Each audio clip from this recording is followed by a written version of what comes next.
नमस्कार मित्रों, आज फिटर टेट का सेकंड ईयर का 16 अप्रैल 2021 का पेपर सॉल्व करेंगे।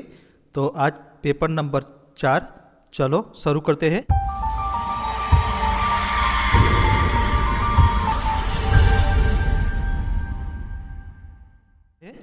तो पहला प्रश्न, what is the name of screwdriver. तो स्क्रू ड्राइवर का नाम क्या है। तो यहाँ फिगर दी है। Option A offset screwdriver, B Phillips screwdriver, C मानक स्क्रू ड्राइवर यानी कि स्टैंडर्ड स्क्रू ड्राइवर, और D heavy duty screwdriver.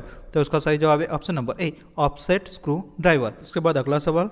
तो मित्रों यहाँ पे जो भी प्रश्न ब्लू कलर से हाईलाइट किया है वो हमने 3 पेपर उसके पहले हमें डिस्कस की है। तो उसमें जो प्रश्न था ये यहाँ रिपीट होता है। तो ये प्रश्न यहाँ रिपीट होता है। Which material use to clean the slip gauge, यानी कि स्लिप गेज को साफ करने के लिए किस सामग्री यानी कि मटेरियल का उपयोग किया जाता है। तो ऑप्शन ए मोम यानी कि वैक्स, बी मिट्टी का तेल यानी कि केरोसिन, सी घुलनशील तेल यानी कि सॉल्युबल ऑयल, और डी कार्बन टेट्राक्लोराइड। तो इसका सही जवाब है option number D carbon tetrachloride. उसके बाद अगला सवाल, where is circular taper key use. तो सर्कुलर टैपर की का प्रयोग कहाँ किया जाता है। तो option A light duty transmission, B दिशात्मक रोटेशन, सी कम गति की आवश्यकताएं पर, और डी उच्च गति की आवश्यकताएं पर। तो इसका सही जवाब है option number A light duty transmission. उसके बाद अगला सवाल, which file has double cut on faces and single cut at edge. तो किस फाइल में फेस पर डबल कट और किनारों पर सिंगल कट होता है। तो option A pillar file, B single cut file, C rasp cut file, और डी वार्डिंग फाइल। तो उसका सही जवाब है option number D warding file. उसके बाद अगला सवाल, what is the method of surface hardening. तो सरफेस हार्डनिंग करने की विधि क्या है। तो यहाँ फिगर दी गई है। और option A nitriding, B pack carburizing, C flame hardening, और डी इंडक्शन हार्डनिंग। तो इसका सही जवाब है option number B pack carburizing. इसके बाद अगला सवाल, what is lead of multi start thread. तो option A multi start thread का लीड क्या है। तो option A pitch multiply start की संख्या, बी लीड मल्टीप्लाई स्टार्ट की संख्या, सी पिच मल्टीप्लाई मेजर व्यास, और डी पिच मल्टीप्लाई माइनर व्यास। तो उसका सही जवाब है option number A pitch multiply start की संख्या। उसके बाद अगला सवाल, which material is to wash off the lapping plate after charging. तो किस सामग्री को चार्ज करने के बाद लैपिंग प्लेट को धोना है। तो ऑप्शन ए तेल यानी कि ऑयल, बी मिट्टी का तेल यानी कि केरोसिन, सी कूलेंट तेल, और डी पेट्रोलियम जेली। तो उसका सही जवाब है ऑप्शन नंबर बी मिट्टी का तेल यानी कि केरोसिन। उसके बाद अगला सवाल, what is the purpose of की। तो कुंजी का उद्देश्य क्या है। तो ऑप्शन ए टॉर्क संचारित करने के लिए, बी असेंबली के कार्य के लिए, सी असेंबली भाग को लॉक करने के लिए, और डी मैटिंग पार्ट के बीच परमिट क्लियरेंस के लिए।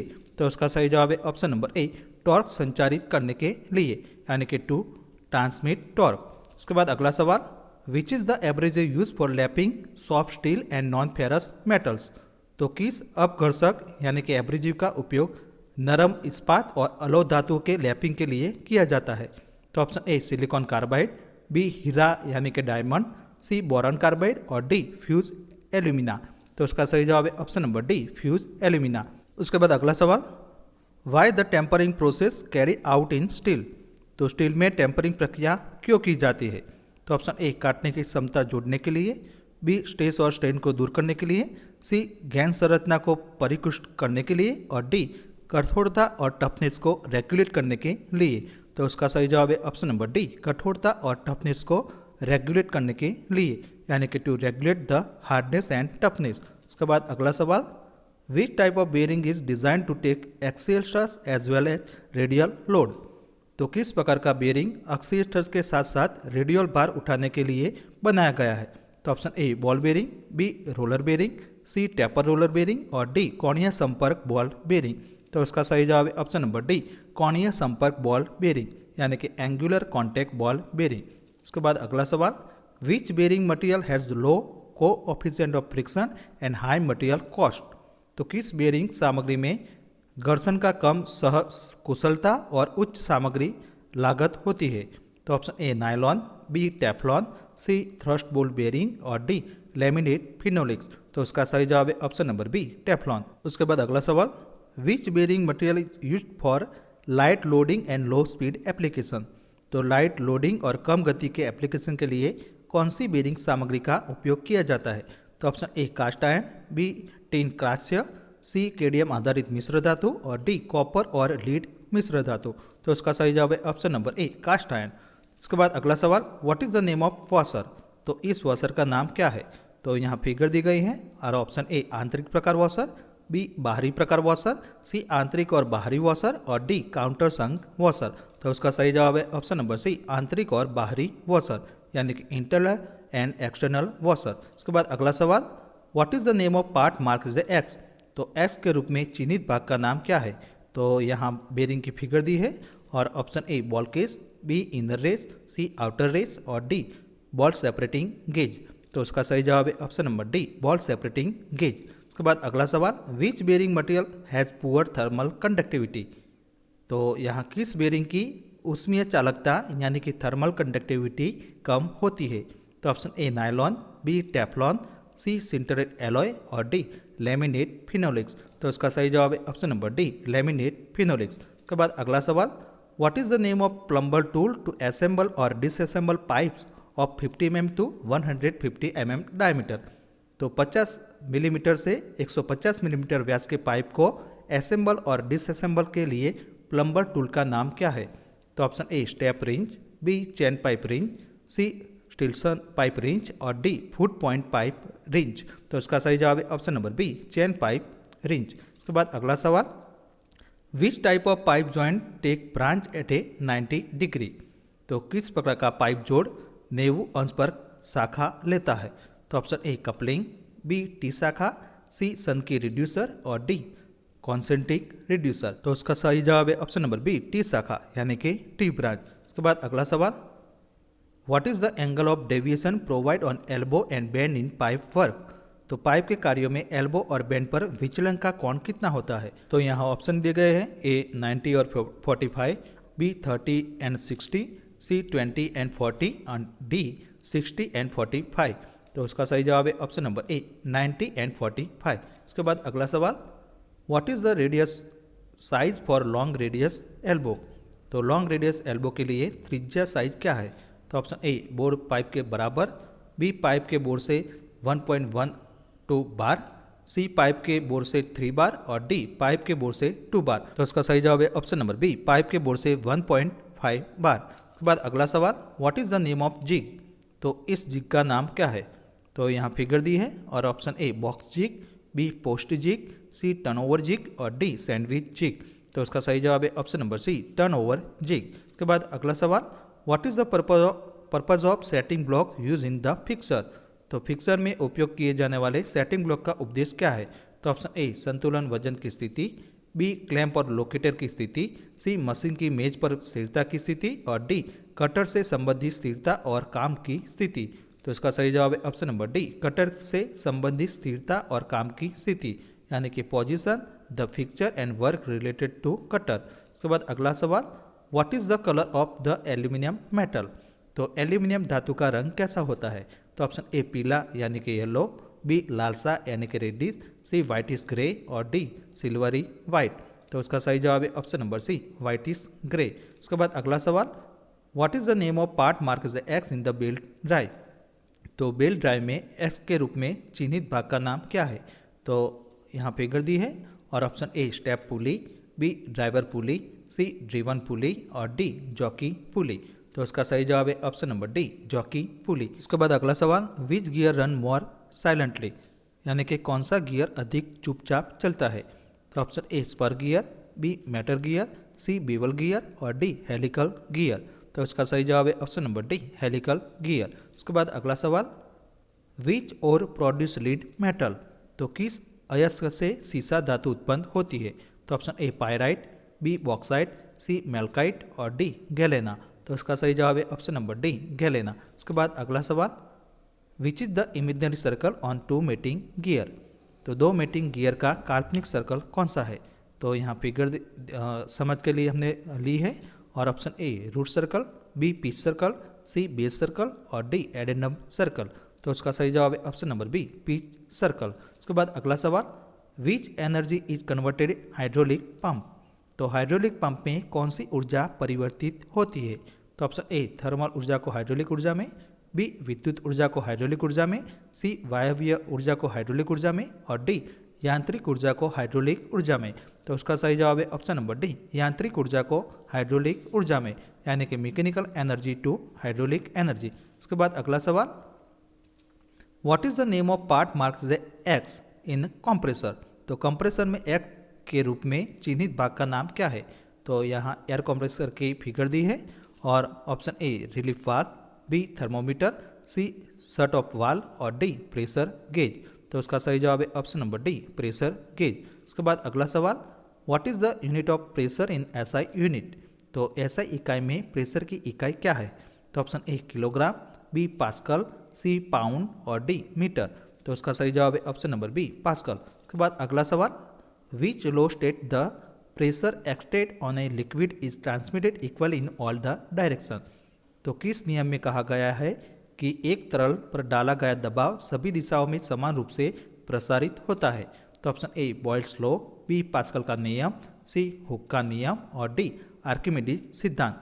तो उसका सही जवाब है ऑप्शन नंबर बी, पास्कल का नियम, यानी कि पास्कल लॉ। उसके बाद अगला सवाल, which valve is an orifice or restrictor in hydraulic system. तो हाइड्रोलिक सिस्टम में कौन सा वाल्व ओरिफिस या रिस्ट्रिक्टर है।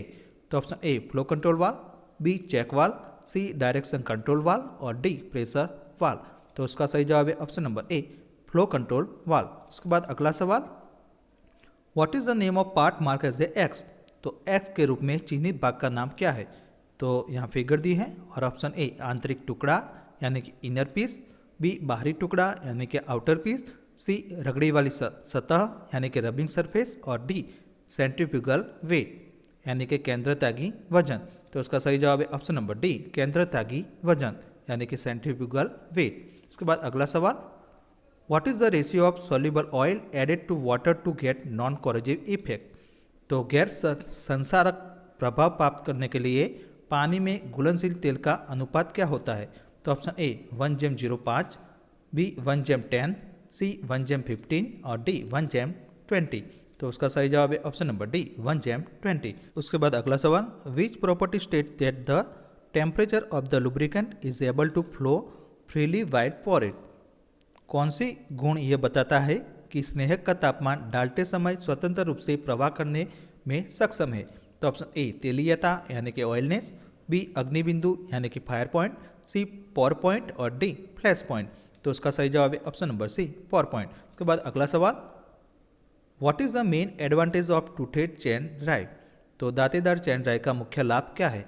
तो ऑप्शन ए टेंशन चेन ड्राइव का बढ़ना, बी शांत और यूनिफॉर्म ड्राइव प्रदान करे, सी कम दूरी में शाफ्ट के बीच एफिशिएंट और डी उच्च गति कम टॉर्क संचरण प्रदान करे। तो उसका सही जवाब है ऑप्शन नंबर बी, शांत और यूनिफॉर्म ड्राइव प्रदान करे यानी कि provide noiseless and uniform drive. उसके बाद अगला सवाल, which material use to take block spirit level. तो ब्लॉक स्पिरिट लेवल बनाने के लिए किस सामग्री का उपयोग किया जाता है। तो ऑप्शन ए सफेद कास्ट आयरन यानी कि white cast iron, B tool steel, C उच्च कार्बन स्टील यानी कि हाई कार्बन स्टील और डी तनाव मुक्त कास्ट आयरन या स्टील यानी कि स्ट्रेस फ्री कास्ट आयरन और स्टील। तो उसका सही जवाब है ऑप्शन नंबर डी, तनाव मुक्त कास्ट आयरन या स्टील यानी कि स्ट्रेस फ्री कास्ट आयरन और स्टील। उसके बाद अगला सवाल, what is the purpose of hydraulic floor can. तो हाइड्रोलिक क्रेन का उद्देश्य क्या है। तो ऑप्शन ए भार उठाने के लिए, बी भार को स्थानांतरित करने के लिए, सी भारी भार उठाने या संचालन करने के लिए और डी लोड को बढ़ाने और कम करने के लिए। तो उसका सही जवाब है ऑप्शन नंबर सी, भारी भार उठाने या संचालन करने के लिए। उसके बाद अगला सवाल, what is the name of foundation bolt. तो फाउंडेशन बोल्ट का नाम क्या है। तो यहाँ फिगर दी है और ऑप्शन ए राग bolt, B I bolt, C role bolt और डी बैंड टाइप बोल्ट। तो उसका सही जवाब है ऑप्शन नंबर ए राग बोल्ट। उसके बाद अगला सवाल, why foundation bolts are essential to machine. तो मशीनों के लिए फाउंडेशन बोल्ट क्यों आवश्यक है। तो ऑप्शन ए कंपन निरीक्षण करने के लिए, बी मशीन को मजबूत से पकड़ने के लिए, सी उत्पादन में सुधार के लिए और डी मशीन को सेफ्टी से बचने के लिए। तो उसका सही जवाब है ऑप्शन नंबर बी, मशीन को मजबूती से पकड़ने के लिए। उसके बाद अगला सवाल, तो यहाँ पे 41 से 60 प्रश्न है, वर्कशॉप कैलकुलेशन का है। तो यहाँ 41वां प्रश्न, what is the direction of frictional force again A motional object. यानी कि गतिमान वस्तु के विरुद्ध घर्षण बल की दिशा क्या है? तो ऑप्शन ए वस्तु के प्रति झुकाव, बी वस्तु के विपरीत यानी कि ऑपोजिट टू द ऑब्जेक्ट, और सी वस्तु के समांतर, और डी वस्तु के लंबवत। तो इसका सही जवाब है ऑप्शन नंबर बी वस्तु के विपरीत यानी कि ऑपोजिट टू द ऑब्जेक्ट। इसके बाद अगला सवाल, विच depend on the frictional force. तो घर्षण बल पर कौन निर्भर करता है? तो ऑप्शन ए धातुओं का प्रकार, बी संपर्क सतहों, सी संपर्क धातु की मात्रा, और डी धातु की गुणवत्ता। तो उसका सही जवाब है ऑप्शन नंबर बी संपर्क सतहों यानी कि कॉन्टैक्ट सरफेस। इसके बाद अगला सवाल, भागों के चारों ओर लब ऑयल यानी कि लुब्रिकेट ऑयल का लगातार छिड़कने के लिए रिंग ऑयलर के साथ कौन सा स्नेहन प्रणाली प्रदान की जाती है? तो ऑप्शन ए गुरुत्वाकर्षण फीड प्रणाली यानी कि ग्रेविटी फीड सिस्टम, बी दबाव फीड प्रणाली यानी कि pressure feed system, C splash feed system, और डी फोर्स फीड सिस्टम। तो उसका सही जवाब है option number C splash feed system. उसके बाद अगला सवाल, what is the force required to move a 20 kg object with a coefficient of friction is 0.24। घर्षण गुणा 0.24 के साथ 20 kg की वस्तु को स्थानांतरित करने के लिए आवश्यक बल क्या है? तो यहाँ ऑप्शन दिए गए हैं और इसका भी हमने कैलकुलेशन किया है। गिवन डेटा में हमें म्यू बराबर 0.24 दिया है और डब्ल्यू हमें 20 kg दिया है और फोर्स यानी कि एफ हमें फाइंड करना है। तो ये जो सूत्र है equation mu equal to F by W, तो इसमें हम जो रकम दी गई है हम डालेंगे तो फाइनली हमें एफ बराबर 4.8 kg जवाब मिलेगा। तो इसका सही जवाब है ऑप्शन नंबर ए 4.8 kg। उसके बाद अगला सवाल, what is the name of the point eight which all the weight of the body concentrate, यानी कि उस बिंदु का नाम क्या है जिस पर शरीर का सारा भार केंद्रित होता है? तो ऑप्शन ए प्रारंभिक बिंदु यानी कि इनिशियल पॉइंट, बी गुरुत्वाकर्षण केंद्र यानी कि सेंटर ऑफ ग्रेविटी, सी केंद्रक यानी कि सेंट्रोइड, और डी केंद्रीय बिंदु यानी कि सेंट्रल पॉइंट। तो उसका सही जवाब है ऑप्शन नंबर बी गुरुत्वाकर्षण केंद्र यानी कि सेंटर ऑफ ग्रेविटी। उसके बाद अगला सवाल, which of the following geometrical shape is centre of gravity lie from it base is 1/3 of it height, यानी कि निम्नलिखित में किस जियोमेट्री आकृति का गुरुत्व केंद्र इसके आधार से स्थित है जिसकी ऊंचाई का भाग 1/3 है? तो यहाँ ऑप्शन ए वर्ग यानी कि स्क्वायर, बी विषम कोण यानी कि रंबस, सी त्रिकोण यानी कि ट्राइंगल, और डी शंकु यानी कि कोण। तो उसका सही जवाब है ऑप्शन नंबर सी त्रिकोण यानी कि ट्राइंगल। उसके बाद अगला सवाल, what is the name of call biggest chord of the circle. तो चक्र का सबसे बड़ा चाप को क्या कहा जाता है? तो ऑप्शन ए आर्क, बी व्यास यानी कि डायमीटर, सी त्रिज्या यानी कि रेडियस, और डी विकर्ण यानी कि डायगोनल। तो उसका सही जवाब है ऑप्शन नंबर बी व्यास यानी कि डायमीटर। उसके बाद अगला सवाल, what is the length of arc of A sector was radius is 50 centimetre and angle is 30 degree. तो एक सेक्टर जिसकी त्रिज्या 15 सेंटीमीटर है और कोण 30 डिग्री है, तो चाप की लंबाई कितनी है? तो option A 7.85 centimetre, B 7.25 centimetre, C 6.75 centimetre, और डी 6.85 सेंटीमीटर। तो इसकी हमने यहाँ कैलकुलेशन पर की है कि गिवन डेटा में हमें रेडियस यानी कि त्रिज्या 15 सेंटीमीटर दिया है और जो कोण है हमें 30 डिग्री दिया है और हमें एल यानी कि चाप की लंबाई फाइंड करनी है। तो ये जो सूत्र है इक्वेशन 2πr इंटू 5/360, इसमें हम आर की और थीटा की जो वैल्यू हमें डालेंगे तो फाइनली हमें एल चाप की लंबाई 7.8 सेंटीमीटर मिलेगी। तो इसका सही जवाब है ऑप्शन नंबर ए 7.85 सेंटीमीटर। उसके बाद अगला सवाल, what is the value of 1/a⁴m, यानी कि 1/a⁴m का मान क्या होता है? तो यहाँ option A a⁴m, B a⁻⁻m, C √a⁴m और ए की एक पावर। तो उसका सही जवाब है ऑप्शन नंबर बी a⁻⁻m। तो उसका भी हमने यहाँ कैलकुलेशन किया है। अगला सवाल, which is the equal to a+b² minus a-b²। तो यहाँ ऑप्शन दी गए हैं और इसका भी हमने कैलकुलेशन किया है। तो इसका सही जवाब है option number C for a, b। उसके बाद अगला सवाल, what is the value of ab if a+b² equal to 36 and a minus B square equal to 24। तो यहाँ ऑप्शन ए 6, बी 4, सी 3 और डी 2। तो इसका भी हमने कैलकुलेशन किया है और उसका सही जवाब है ऑप्शन नंबर सी 3। इसके बाद अगला सवाल, what is the ratio between the change in dimension to it original dimension of the substance, यानी कि आयाम में परिवर्तन और पदार्थ के मूल आयाम के बीच का अनुपात क्या है। तो ऑप्शन ए प्रतिबल यानी कि ट्रेस, बी विकृति यानी कि स्टेन, सी पॉइजन अनुपात यानी कि पॉइजन रेशियो और डी सुरक्षा गुणा यानी कि फैक्टर ऑफ सेफ्टी। तो उसका सही जवाब है ऑप्शन नंबर बी विकृति यानी कि स्टेन। उसके बाद अगला सवाल, what is the ratio between ultimate stage to working stage. तो उच्चतम प्रतिबल और कार्यकारी प्रतिबल का अनुपात क्या है। तो ऑप्शन ए बल्क मापांक, बी यंग मापांक, सी सुरक्षा गुणांक और डी कठोरता का मापांक। तो उसका सही जवाब है ऑप्शन नंबर सी सुरक्षा गुणांक यानी कि फैक्टर ऑफ सेफ्टी। इसके बाद अगला सवाल, what is the process of heat treatment. तो ऊष्मा उपचार की प्रक्रिया क्या है। तो ऑप्शन ए संरचना और गुणों को बदलने के लिए हीटिंग और कूलिंग की प्रक्रिया, बी आयामों को बदलने के लिए हीटिंग की प्रक्रिया, सी आयामों को मापने के लिए शीतलन की प्रक्रिया और डी हमारी आवश्यकता के अनुसार गर्म करने और झुकने की प्रक्रिया। तो इसका सही जवाब है ऑप्शन नंबर ए संरचना और गुणों को बदलने के लिए हीटिंग और कूलिंग की प्रक्रिया। इसके बाद अगला सवाल, what is the various stages of heat treatment. तो ऊष्मा उपचार के विभिन्न चरण कौन से हैं। तो ऑप्शन ए हीटिंग कूलिंग और क्वेंचिंग, बी क्वेंचिंग कूलिंग और हीटिंग, सी हीटिंग सॉकिंग और क्वेंचिंग और डी सॉकिंग क्वेंचिंग और कूलिंग। तो उसका सही जवाब है option number C heating soaking and quenching. इसके बाद अगला सवाल, व्हाट इज ए प्रॉफिट यानी कि लाभ क्या है। तो ऑप्शन ए विक्रय मूल्य माइनस क्रय मूल्य यानी कि selling price minus cost price, B cost price minus selling price, C selling price plus cost price और D cost price plus selling price. तो उसका सही जवाब है selling price minus cost price. इसके बाद अगला सवाल, how the year is denoted in simple interest calculation. तो साधारण ब्याज की गणना में वर्षों को कैसे दर्शाया जाता है। तो option A P, B I, C small N और डी स्मॉल आर। तो उसका सही जवाब है option number C small N. उसके बाद अगला सवाल, 5,000 रुपये की जमा राशि और 500 के लिए अर्जित साधारण ब्याज के लिए परिपक्व राशि क्या है। तो यहाँ ऑप्शन दी गए हैं और इसका भी हमने कैलकुलेशन किया है।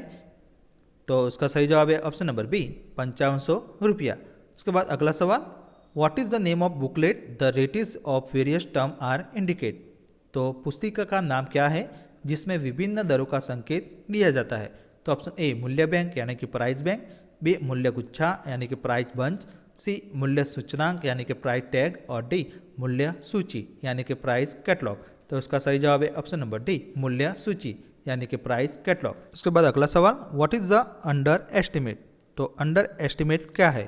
तो ऑप्शन ए अनुमान के मुताबिक शुरू नहीं हुआ काम, बी एक अनुमान पूरी तरह से वास्तविक में मेल खाता है, सी एक अनुमान वास्तविक अनुमान से कम है और डी एक अनुमान वास्तविक अनुमान से अधिक है। तो उसका सही जवाब है ऑप्शन नंबर सी एक अनुमान वास्तविक अनुमान से कम है।